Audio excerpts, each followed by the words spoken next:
দাবি আর প্রতীক্ষার টানাপোড়েনে উত্তাল হয়ে উঠল রাজধানীর রাজপথ। মুখ্যমন্ত্রীর বাসভবনের সামনে স্পেশাল এক্সিকিউটিভ পদে চাকরি প্রার্থীদের বিক্ষোভ ঘিরে চাঞ্চল্য ছড়ায়। বিক্ষোভরত প্রার্থীদের দাবি, অবিলম্বে স্পেশাল এক্সিকিউটিভ পদে নির্বাচিত ৬,০৬৭ জন প্রার্থীকে নিয়োগপত্র প্রদান করতে হবে। দীর্ঘদিন ধরে নিয়োগ প্রক্রিয়া ঝুলে থাকার অভিযোগ তুলে তারা মুখ্যমন্ত্রীর দৃষ্টি আকর্ষণের চেষ্টা করেন। পরিস্থিতি উত্তপ্ত হয়ে উঠলে পুলিশ ঘটনাস্থলে পৌঁছে বিক্ষোভকারীদের সরিয়ে দেয়।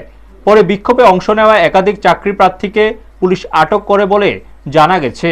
ঘটনাকে কেন্দ্র করে এলাকায় কিছু সময়ের জন্য উত্তেজনা ছড়ালেও পরে পরিস্থিতি নিয়ন্ত্রণে আসে।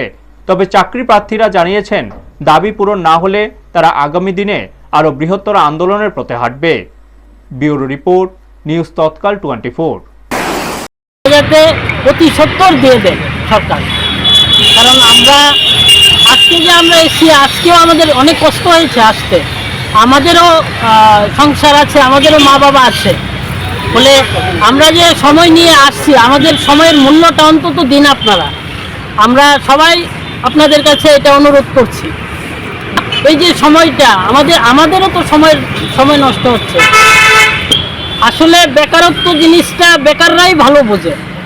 আমরা 2022 সালে কাগজপত্র জমা দিয়েছি, বলেছিল যে হয়ে যাবে, ইতিমধ্যে হয়ে যাবে।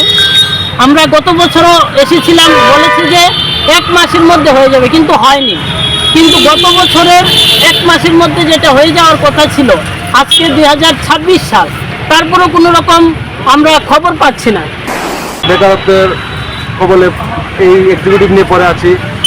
তিনি যদি আমাদের মাননীয় মুখ্যমন্ত্রী স্যার যদি তিনি যদি সত্যিই চান আমাদের বেকারত্বটা দূর করার জন্য, উনি আমাদের জন্য ভাবেন বা ভাবার চেষ্টা করেন, তাহলে আমি মুখ্যমন্ত্রী স্যারের কাছে এটাই দাবি করছি যে এই এক্সিকিউটিভটা দিয়ে দিন। আমরা অনেক বেকারত্ব পার করে এসেছি, বেকারত্ব পার করছি। এই বেকারত্বটা দূর করার জন্য উনি সবসময় বলেন এই অনুরোধ নিয়ে যে স্যার যেন আমাদের স্পেশাল এক্সিকিউটিভ রেজাল্ট অতি সত্বর পাবলিশ করেন। আমরা মুখ্যমন্ত্রীর কাছে এইটাই আমাদের দাবি। 4 বছর তো হয়ে গেল, আমাদের রেজাল্ট আর কবে পাবলিশ করবেন? ওনার কাছে আমি বিনম্র অনুরোধ জানাচ্ছি যে উনি যেন আমাদের রেজাল্ট স্পেশাল এক্সিকিউটিভ অতি সত্বর পাবলিশ করেন।